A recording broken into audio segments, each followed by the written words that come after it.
Bismillahirrahmanirrahim. Assalamualaikum warahmatullahi wabarakatuh.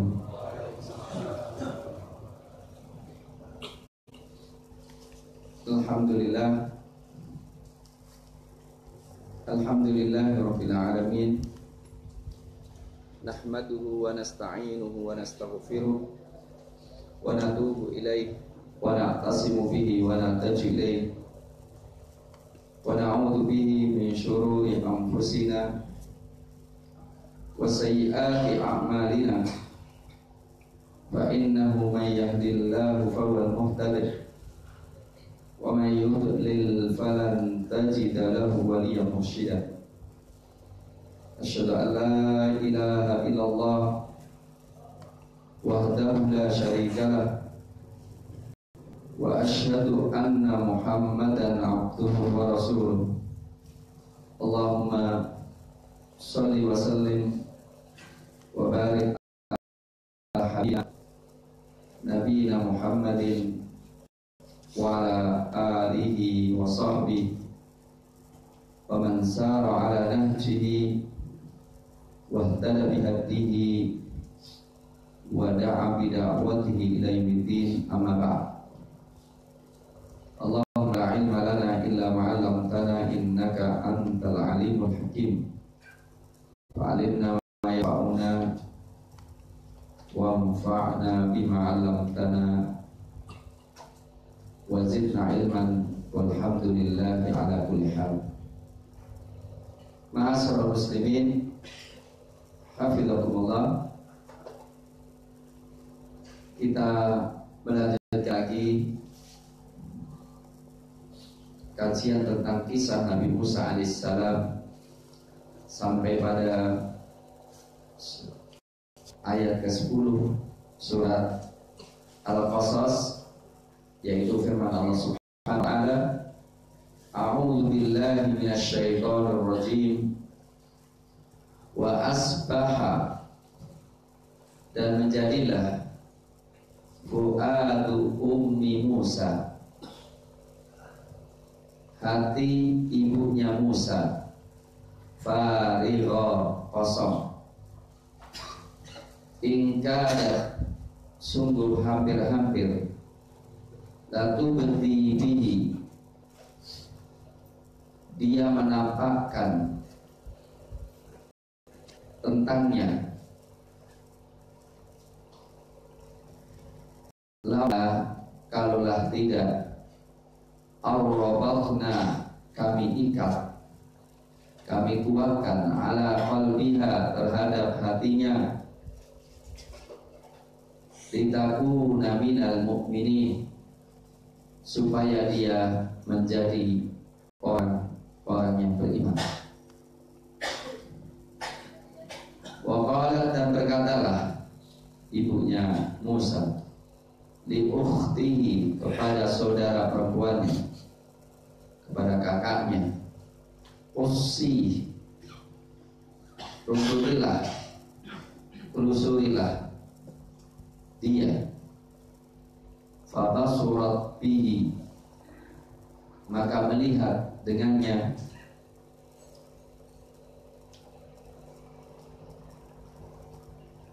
an junubin, dari jauh, wahum la yashkurun, dan mereka tidak merasa, tidak mengetahui kalau kakaknya Musa mengikutinya. Wa harramna, dan kami haramkan, alaihi, atasnya Musa, al-maradhi'a, ibu-ibu susuan, min qabl, sebelumnya.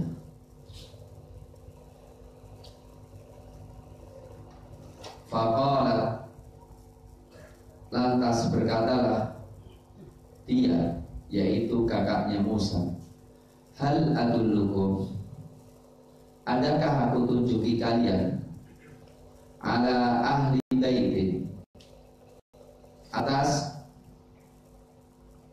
keluarga, satu keluarga, yang fulunahu, yang akan mengasuhnya, dia, lahu buat kalian, wahum dan mereka lahu kepadanya, kepada bayi ini nasihun tulus. Ma'asyiral muslimin, hafidhakumullah. Setelah ibunya Musa alaihissalam melepaskan Musa, dan Musa pun dengan petinya di bawah arus air dan sampai ke arah istana Firaun, maka apa yang terjadi? Fa asbaha fuadu ummi Musa farigha, maka jadilah hatinya ibunya Musa farigha, kosong. Apa yang dimaksudkan kosong ini? Pertama fuad dulu ya. Di sana ada fuad, ada qalb. Fuad itu sebutan hati. Dikatakan fuad karena selalu goncang.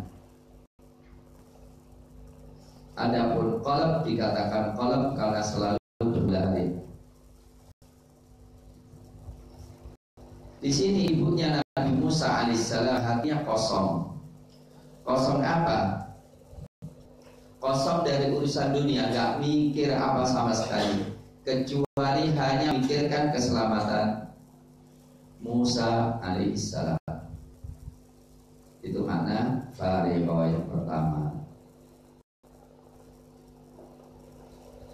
Ini aktsarul mufassirin, kebanyakan orang-orang mufassirin, dan kelihatannya lebih apa? Dengan kontekstualnya, bahwa ibunya Musa alaihissalam hanya kosong dari pikir apakah mikir dunia sama kan, yang dipikir bagaimana Musa selamat.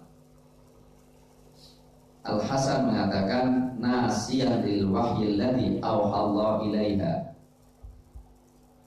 Jadi hatinya kosong, maksudnya lupa dengan ilham yang Allah ilhamkan kepadanya bahwa Allah akan menyelamatkannya, dan kosong dari mengingat janji yang Allah berjanji untuk mengembalikannya dan menjadikan seorang rasul.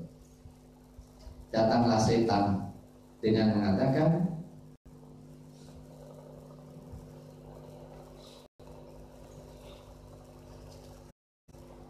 engkau gak suka kalau Firaun membunuh anakmu,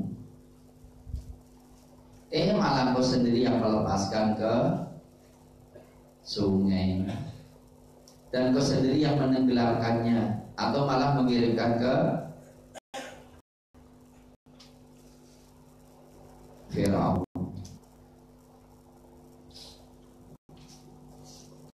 Nah, tatkala sampai berita bahwa anaknya sampai kepada Firaun, maka kemudian dia lupa segala-galanya. Seakan-akan apa? Sudahlah, berakhirlah kisah Musa di tangan Firaun. Ini penafsiran yang nomor 2. Penafsiran yang ketiga, farihun minal huzni, kosong dari kesedihan, karena dia tahu tentang janji Allah Subhanahu wa ta'ala. Tetapi hal ini kurang tepat. Kenapa? Ingkadat latu dibihi laula arrobat ala qalbiha. Makna yang paling tepat adalah makna yang pertama.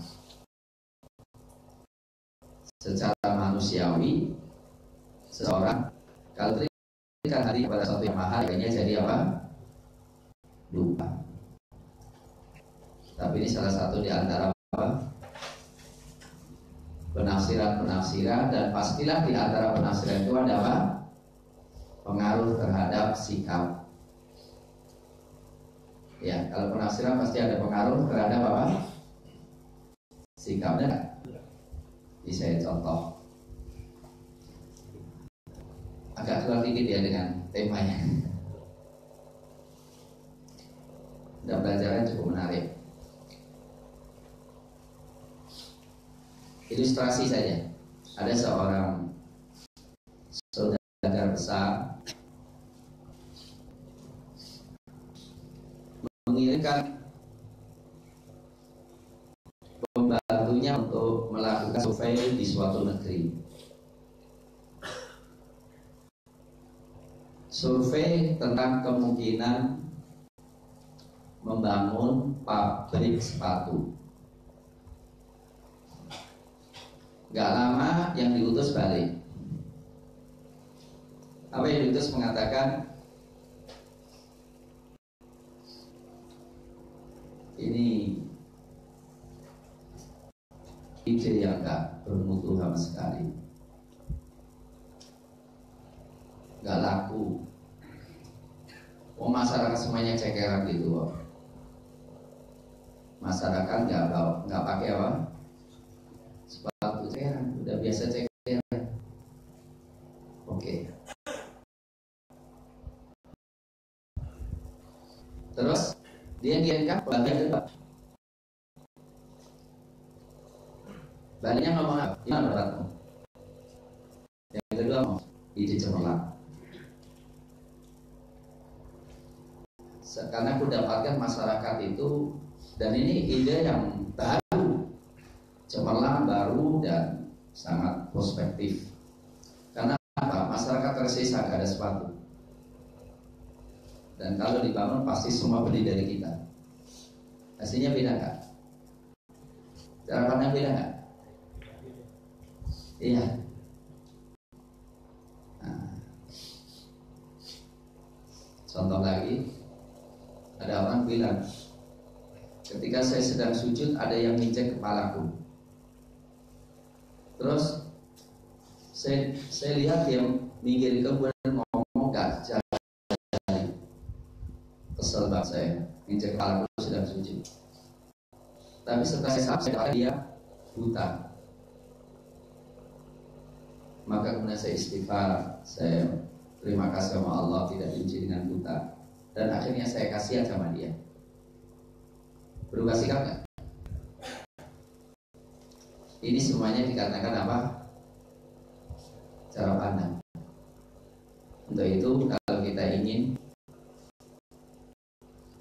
melihat sesuatu, jangan lihat sikap orang, karena itu terbangun dalam apa? Persepsi masing-masing. Ini juga termasuk juga yang menafsirkan kosong dari segala ingatan kecuali Musa. Wajar nggak? Wajar. Tapi mengatakan bahwa Nabi Musa ya, manusia yang melihat Musa kok malah menuju ke istana Firaun sehingga lupa terhadap apa yang tadi dijanjikan oleh Allah, yaitu kelemahan sebagai manusia, sehingga hampir-hampir dia mengatakan ini Musa gitu kan. Engka ada latub dibihi, ya. Hampir-hampir dia akan mengatakan ini Musa, tapi kurang dipahami juga sebetulnya ya. Kira-kira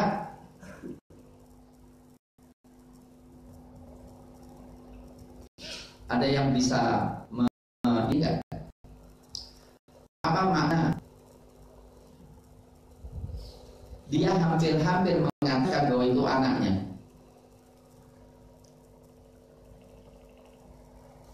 Jadi hampir-hampir ibu itu akan mengatakan ini Musa, ini anakku. Ini kira-kira faedahnya apa untuk ibunya Musa?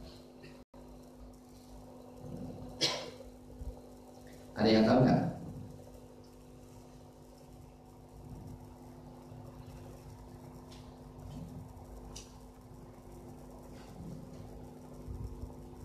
Baik. Ingka dan latu berdibihi. dikatakan hak di sini, bihi di sini, kembali kepada Musa. Hampir-hampir dia akan menampakkan bahwa itu anaknya karena saking sedihnya.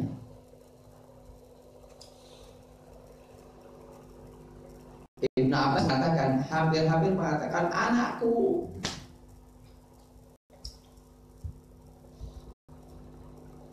Tatkala melihat apa peti itu bergoyang-goyang, hampir mau tenggelam.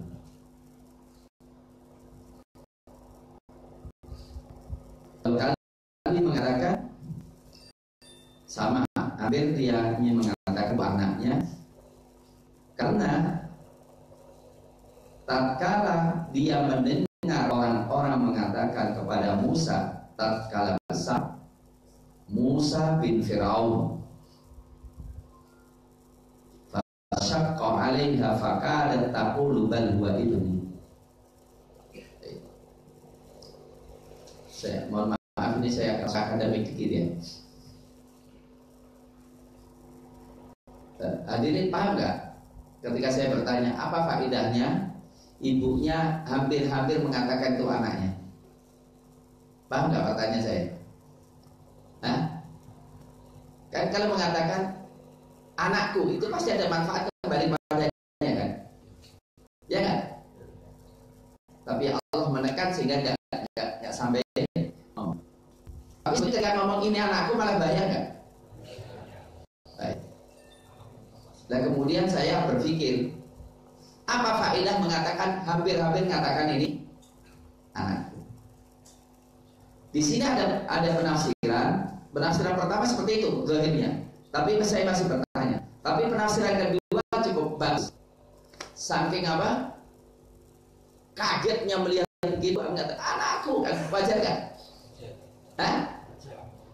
Kalau ini bukan masalah faedah atau nggak faedah, tapi wajarlah seorang ibu ketakutan, ingin teriak menunjukkan sayangnya kepada anaknya, takut kehilangan, katakan anakku, gitu kan? Hampir-hampir ngomong gitu. Bisa paham? Baru yang kedua paham kan? Tapi yang pertama belum paham kan jawabannya kan? Ya kan?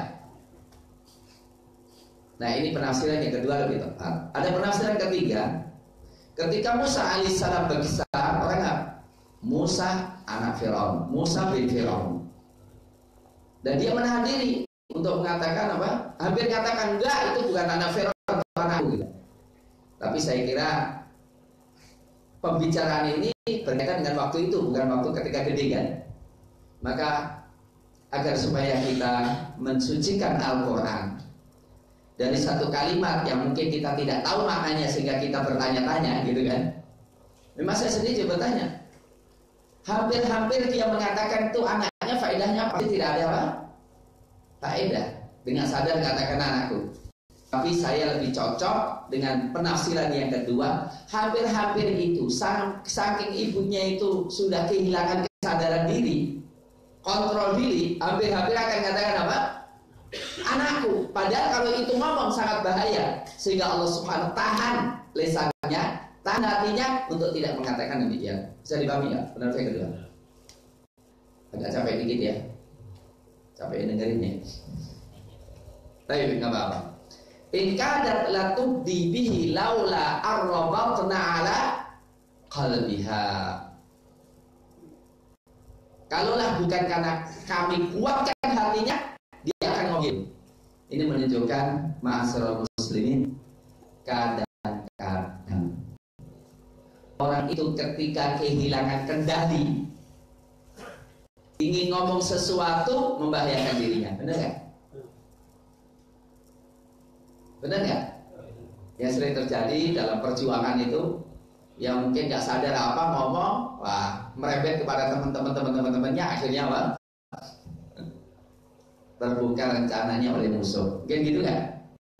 Ini penting rabtul qulub billah subhanahu wa ta'ala, sehingga orang itu tetap apa sadar, tetap apa tegar menghadapi masalah.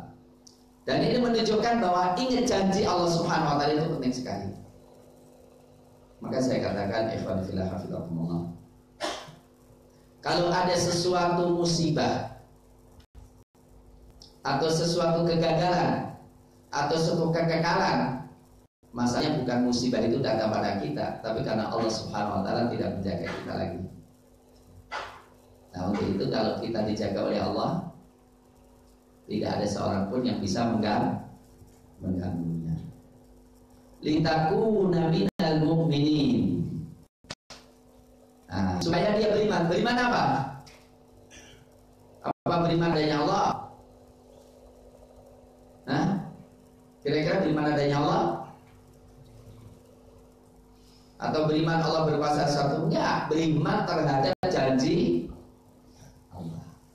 Kami kuatkan hatinya sampai dia bisa melampaui, mengalahkan tabiatnya sebagai wanita dan manusia teriak. Supaya apa? Supaya kami tunjukkan dan supaya dijadikan bahwa ibunya ini benar-benar yakin dengan janji Allah Subhanahu wa taala. Maka saya ingin mengatakan bahwa latihan dan menguatkan hati bahwa Allah Subhanahu wa taala menjanjikan hambanya dengan janji yang baik, dan Allah Subhanahu wa taala akan selalu merealisasikan janjinya, bukan satu yang sifatnya mudah, bukan satu yang murah. Karena apa? Runtuhnya orang terhadap optimisme tentang kemenangan Islam sehingga loyo, gak mau berjuang, itu karena baca. Orang yang yakin dengan janji Allah akan dimuliakan oleh Allah ketika banyak orang terhina, ketika banyak orang tidak mau berjuang, dan dia dijanjikan oleh Allah kemuliaan dunia dan akhirat ketika yakin dengan janji Allah. Sebab kadang-kadang apa kita lihat banyak orang berkuburan, benar kan? Saya tidak mau membuka banyak rahasia. Ujian kaum muslimin untuk menguji persatuan itu nggak sederhana, benar nggak? Iya nggak? Hatta di antara para dai dalam kondisi apa sudah penting, itu ada saja saling apa? Mencurigai, saling apa? Kafir mengkafirkan, saling salah menyalahkan. Yang ketika itu kadang-kadang, iya toh katanya muslim bisa bersatu, ternyata kok yo. Ternyata ya, nah kita tetap yakin bahwa kita bisa melakukan sesuatu, dan insya Allah kemenangan Islam tidak disyaratkan persatuan seluruh kaum muslimin. Disyaratkan nggak? Hah? Kenapa kalau enggak? Kenapa? Saya tanya lagi. Apakah kemenangan kaum muslimin disyaratkan persatuan semua kaum muslimin? Kenapa?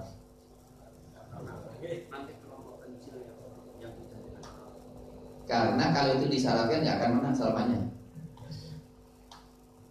Karena memang tidak pernah ada janji seluruh kaum bersatu, benar nggak? Tapi janji Allah persatuan ahlul haq, dan jumlahnya mereka minoritas. Ketika ahlul haq ini bersatu terus menerus sampai pada jumlah yang Allah Subhanahu wa taala tentukan, pasti ada kemenangan. Walaupun banyak orang yang berguguran, walaupun banyak orang yang berpaling, benar nggak? Yang penting apa? Imannya. Nah saya katakan la yughlaba inna asyara alfin min illah. 12.000 orang kalau imannya 100%, 12.000 orang kalau imannya 100%, tidak mungkin akan kalahkan karena jumlah mereka sedikit dalam musuh. Tapi ya itulah namanya tantangan. Kalau gampang bukan tantangan ya. Ya. Yang penting kita ingin menciptakan 12.000 orang yang siap berjuang, siap beriman kepada Allah Subhanahu wa taala. Insyaallah itu akan dimenangkan oleh Allah. Maka salah antaranya pengikut Imam Mahdi itu kan jumlahnya seperti Ahlu Badar. Pengikut ini sebelah Ahlu Badar, tidak banyak-banyak. Baik. Litakuna minal mu'minin. Yakin dengan janji Allah. Apa janji Allah? Apa janji Allah? Saya ingin tanya, apa janji Allah? Banyak kan janjinya? Satu, janji Allah apa? Udah kita belajar ini. Apa janji Allah satu? Kita perlu bahas lagi. Kemenangan. Kemenangan bagi orang beriman. Inna lanansuru rusulana walladzina amanu fil hayatid dunya wa yauma yaqumul ashhad. Ya. Al-Mu'min 51. Sesungguhnya kami menolong rasul-rasul kami dan orang beriman di dunia dan di hari akhirat. Yang kedua apa? Hah? Islam akan memimpin dunia. Iya. Wala yumakkinanna lahum dinahum allati irtadalahum. Yang ketiga,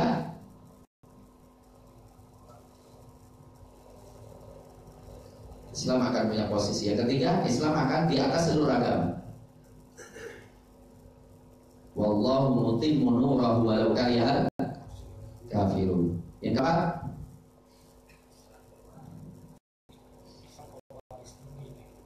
iya, yang mewarisi bumi orang-orang salihin.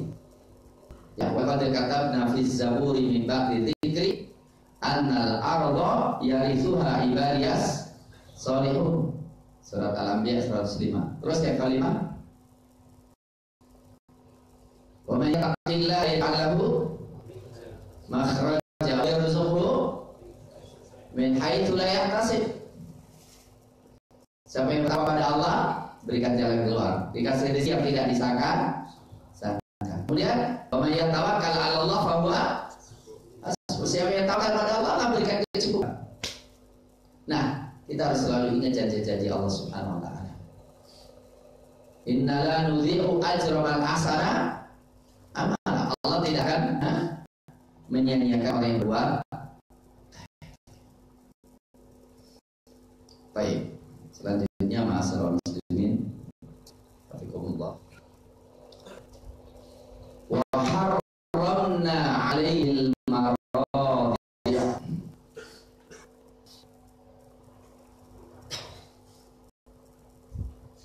Belum ya, waqalat li ukhtihi ya. Waqalat li ukhtihi qussi. Ibunya enggak ngomong. Cuma kemudian ngomong dengan saudara perempuannya. Ibunya enggak teriak-teriak teknik. Berkatalah ibunya kepada saudara perempuannya, pada kakaknya. Qussi. Ini sedikit belajar bahasa. Belajar apa? Bahasa. Qussi qasa. Qasa yaqussu. Kisah, benar enggak? Qisas. Apa yang qisas? Menelusuri. Kemudian apa dikatakan? Qasasa. Walamma jawaza qala li Arina ana laqad laqina min safarina hadza nasaba qala idza waina ila sakhrati fa inni nasitul hud wa ma ansanihu illa syaitanu an adhkura fattakhadha sabilahu fil bahri ajaba qala dzalika ma kunna nabi fartadda ala atharihi ma qasasa. Qasa yang khusus itu artinya apa? Menelusuri, meniti jalan. Tadinya dari mana? Nah, kisah itu sebetulnya kata kisah mestinya asli. Kisah itu apa? Menelusuri kembali perjalanan. Jadi kisah itu apa? Kami akan sebutkan rentetan peristiwa-peristiwa yang terjadi seperti yang terjadi. Jadi katakan waqalat lil ukhti qussi. Tolong ikuti jejaknya Musa. Ya. Sehingga engkau tahu di mana letaknya. Kemudian kakaknya Nabi Musa alaihissalam melihat itu. Fa basurat bihi anjulum. Junub itu bisa dikatakan jambit ya, samping, atau junub dikatakan junub kenapa? Orang junub dikatakan junub kenapa? Karena menjauhi, ya, jauhi badan. Ijtanibu, jauhilah, ya. Jadi kakak Nabi Musa alaihissalam melihat dari samping, dari kejauhan, wahum la yashkurun, dan mereka tidak tahu kalau kakaknya Musa alaihissalam menginteli adiknya. Nah, ini penting juga, ya. Dan untuk penyelamatan Nabi Musa ternyata mengikut sertakan apa? Seorang wanita. Kadang-kadang wanita lebih bermanfaat dari laki-laki. Ini wanita taruhan nyawa untuk menyelamatkan adiknya. Tetapi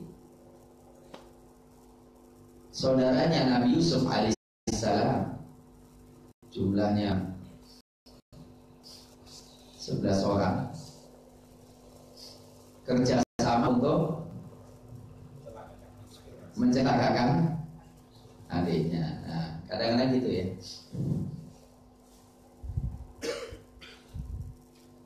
Wahum la yashkurun. Kemudian kakaknya Nabi Musa alaihissalam melihat dari jauhan bagaimana Nabi Musa alaihissalam diambil oleh Firaun, kemudian dicarikan, menangis, kehausan, dan Allah mengatakan wa harramna alaihil maradiyah, dan kami haramkan atasnya susu, ya, ibu-ibu susuan itu. Haram al-maradi, kitanya murdi itu ibu susuan. Haram itu maksudnya apa? Apakah haram benar? Kata haram, mahrum, kitanya terhalangi. Artinya bukan kemudian itu haram bagi Nabi Musa, ya. Tapi apa? Kami halangi Nabi Musa alaihissalam untuk mau menyusu. Mungkin karena kemuliaan ibunya, supaya tetap menyusui ibunya. Karena itu adalah ibu, susuan itu keluarga Firaun yang ada. Mungkin mereka tidak hati-hati dalam makan makanan halal atau haram. Atau yang kedua, memang Allah Subhanahu ini menunjukkan kemujizatannya kepada ibunya Nabi Musa alaihissalam, dan memberikan penghargaan kepada Nabi Musa alaihissalam dan kepada ibunya. Maka haramna alaihil maradi, kami halangi, ya, Nabi Musa alaihissalam menyusu ibu-ibu susuan itu min qabl, sebelum datangnya ibunya Musa.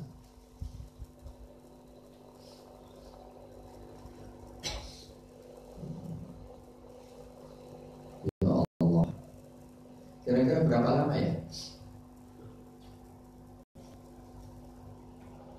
Pasti perlu waktu lama, kan? Nangisnya Musa itu berapa lama itu, ya? Kira-kira bikin keselnya Firaun nggak itu, ya, nangis itu? Seorang urusan gede. Oke, ini imajinasi saya aja. Firaun kelihatannya setelah begitu dia berusaha mendekati. Walau dekat ini mungkin spekulasinya tinggi nggak? Bisa dengan cara, kenapa kau dekat? Enggak, saya nggak tahu kok, nanti kok ada anak nangis itu mungkin, ya gitu mungkin. Atau pasti pak kakaknya kan, gitu. Bisa juga kan, spekulasi. Dan jelas faqala, kemudian kakaknya Nabi Musa berkata, hal adullukum ala ahli bait, Mau nggak aku tunjuki satu keluarga yakfulunahu. Yakfulun itu yang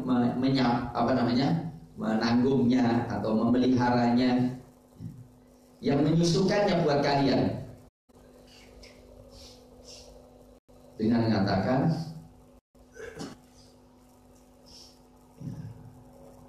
di sini dikatakan oleh Imam Bagawi, saya tunjukkan seorang wanita yang anaknya terbunuh,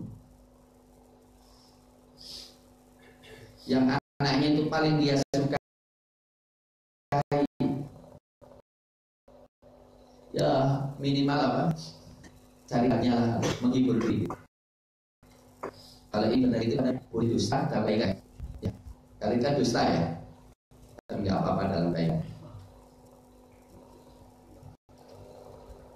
Wahum lahu nasihun, dan mereka itu sangat setia dengan anak ini. Mungkin kita bertanya juga sih, kok bisa setia itu gimana? Kira-kira bikin apa? Kan kakaknya ngomong, apakah kalian mau kutunjukkan satu keluarga yang akan memelihara anak ini, mengkafalai anak ini, menanggung anak ini, dan menyusuinya, dan mereka sangat setia dengan anak ini. Kira-kira itu timbul curiga atau gimana kira-kira?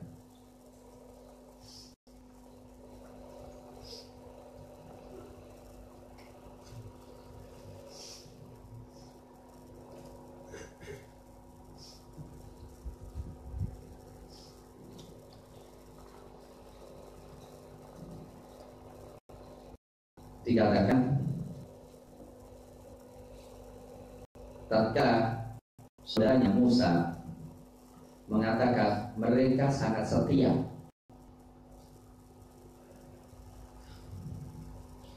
mungkin politik atau apa, mereka ngomong, oh berarti kau tahu keluarga anak ini ya, tolong tunjukkan rumahnya di mana. Kira-kira spekulasi berat ya.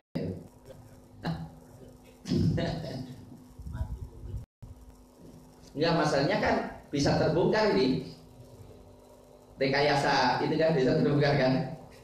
Mereka katakan, oh, kau udah tahu anak ini. Kalau itu tunjukkan di mana keluarganya. Dia ngomong, aku nggak kenal kok.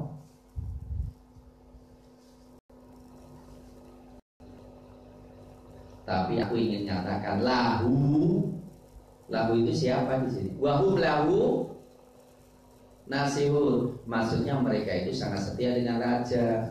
Pokoknya yang penting apa? Raja seneng gitu kan. Bisa dipahami? Kalau pada Musa ketawa, maka kadang-kadang nggak perlu ngomongin. Jadi dia sangat setia kepadanya. Kepadanya siapa gitu kan? Aku tahu berarti ini anaknya siapa ini. Enggak, lahu itu mah kepadanya itu kepada baginda, bukan kepada anak ini.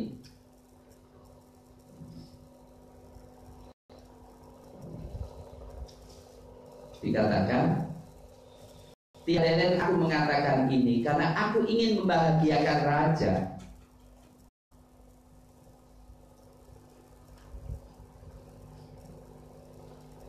Dikatakan, hal adullukum ala ahli baitin. Mereka katakan, siapa itu? Qalat ummi, ibuku. Kemudian mereka tanya, ibunya punya anak laki-laki enggak? Qalat na'am, iya, Harun. Harun udah gede. Agak bingung dikit ya. Paham enggak? Mereka katakan, siapa itu? Keluarga yang setia dengan anak, yang setia itu ibu. Loh, berarti ibu punya anak enggak? Ini bahkan enggak kata-kata itu. Hah? Kalau iya, anak ini ya, jadi gitu kan. Mereka katakan, ibu punya anak laki-laki enggak? Punya. Siapa? Harun. Karena Harun udah gede, udah lewat itu masa itu. Jadi tidak mundur ya ke belakang ya aturannya ya.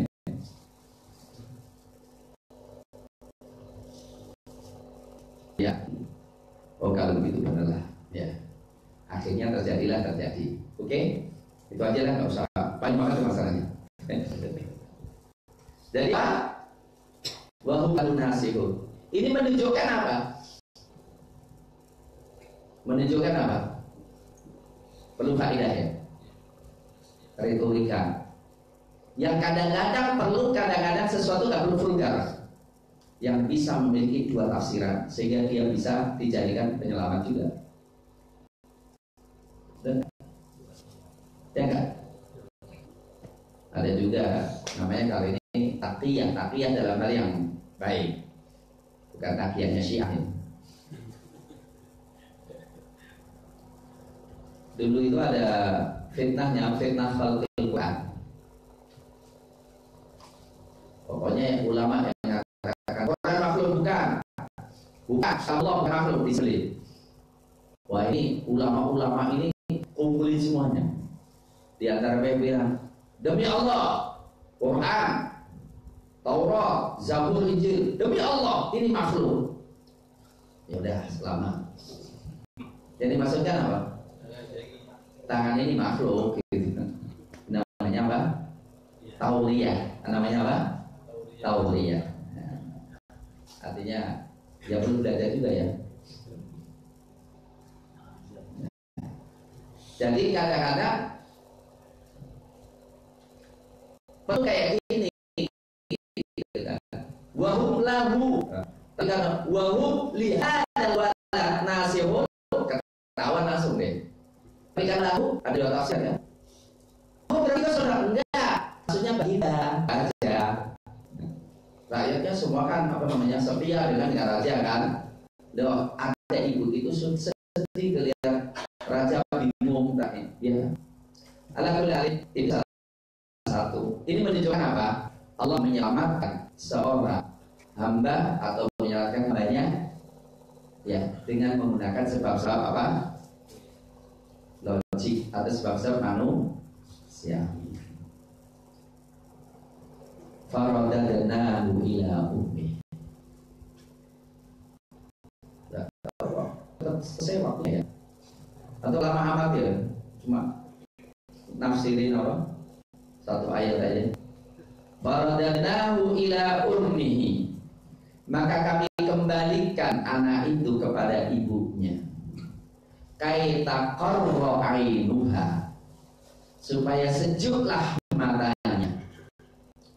Wala tahzan, dan tidak bersedih.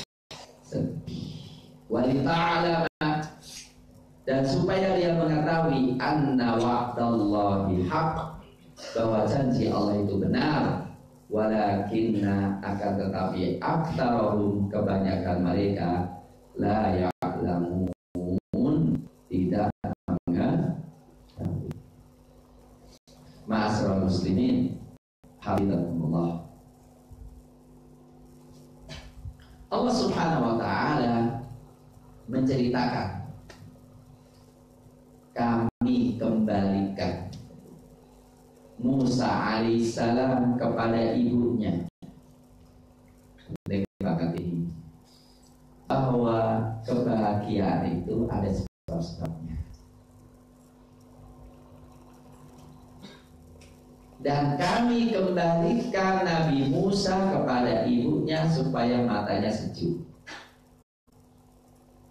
Jadi menunjukkan bersambungnya hati, bertemunya anak dengan ibu sebab kebahagiaan. Seorang ibu kehilangan anak menjadi sebab kesedihan. Untuk itu ya sebisa mungkin kita melakukan hal-hal yang menyebabkan bagaimana seorang ayah, seorang ibu ya sering ketemu gitu.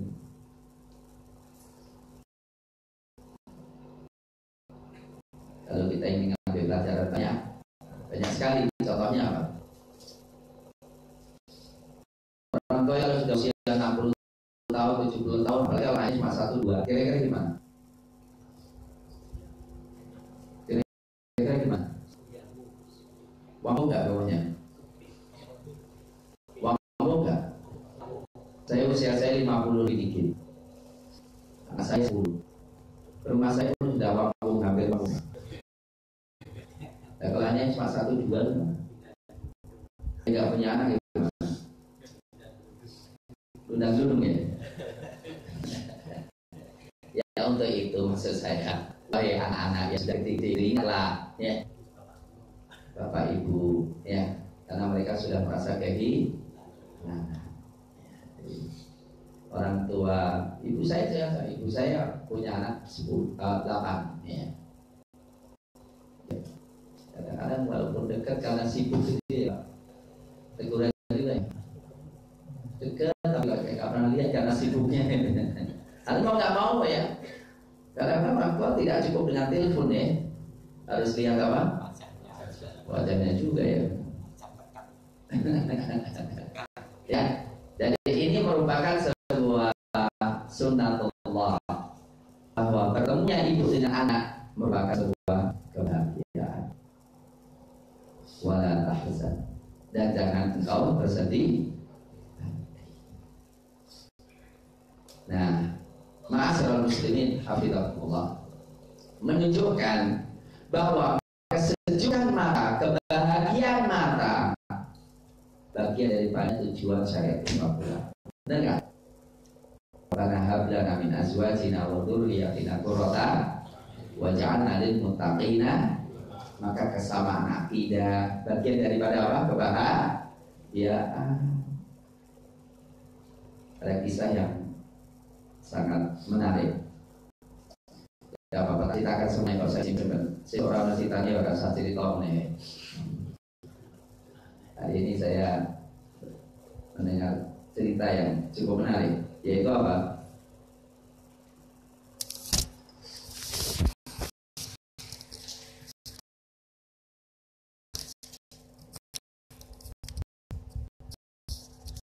Ada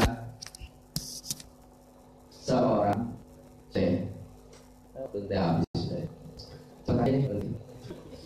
seorang syekh di Amerika disuruh dakwah di negara. Subhanallah, dia ngomong bahasa Inggris ya pecah-pecah gitu ya.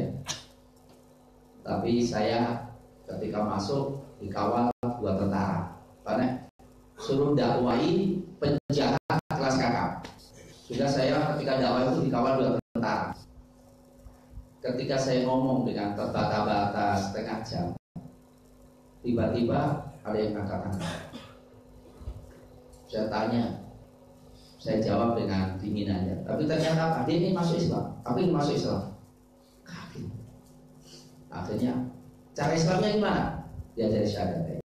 Belum selesai, yang kedua angkat tangan. Belum selesai, yang ketiga angkat tangan. Itu sampai 26.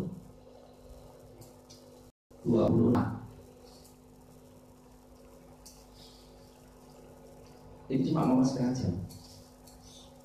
Setelah pulang ada yang telepon. Saya jawab dengan terbata-bata. Saya bilang, kok kelihatannya kenal? Enggak kenal sekali. Udah ketemu di masjid. Ketika ketemu sedang ngobrol pas ada isya. Boleh saya sholat dulu? Boleh. Setelah saya sholat selesai, dia nangis. Nangis buku. Kenapa nangis? Aku ingin masuk Islam. Aku sebetulnya, engkau kenal saya. Loh, dari mana? Saya adalah salah satu tentara yang awal kau tadi. Kebahagiaan luar biasa.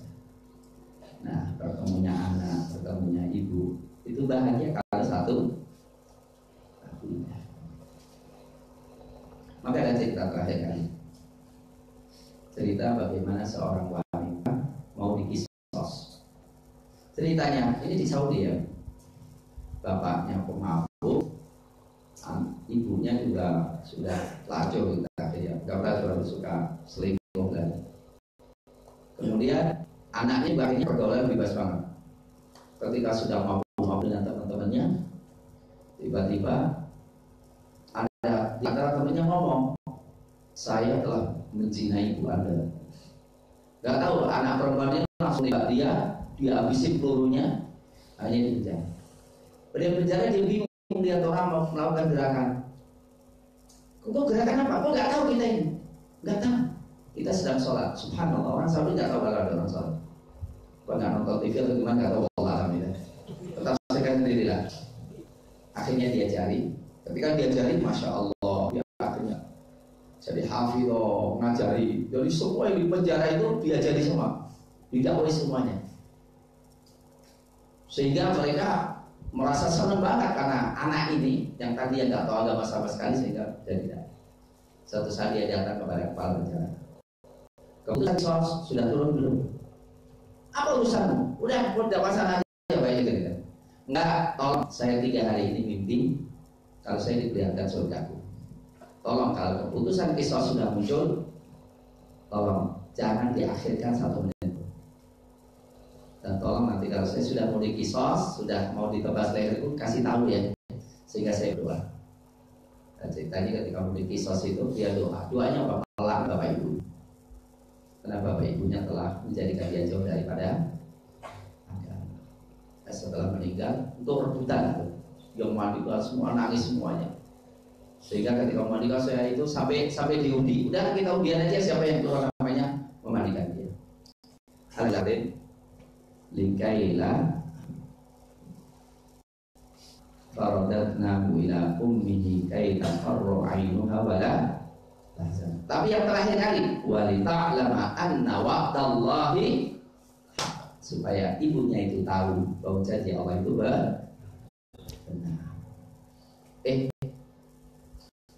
Perhatikan, wa'lama anna wa'dallahi haqqun. Ini satu yang tidak sederhana. Ibunya Musa, ibunya seorang nabi loh. Allah mengendaki bagaimana ibunya yakin dengan janji Allah. Dan ternyata realisasi sebagian janji itu penting. Kadang-kadang apa? Mohon maaf. Saya ingin tanya, janji Allah banyak enggak? Pernahkah kita merasakan janji Allah realisasi dari kita? Itu penting banget. Jadi kita memahami bahwa Allah telah merealisasikan janji kita untuk meyakini janji-janji yang lainnya yang akan direalisasikan oleh Allah dengan syarat kita melakukan perintah-perintahnya, itu sesuatu yang sangat mahal. Tetapi kata Allah, walakin aktsarun nasi la ya'lamun. Ya, aplikasinya sudah ceritakan ini juga belum semangat untuk menang. Masih banyak yang pilih. Saya kira demikian, mudah-mudahan bermanfaat. Aku qouli hadza wa astaghfirullah li wa lakum walhamdulillahi rabbil alamin.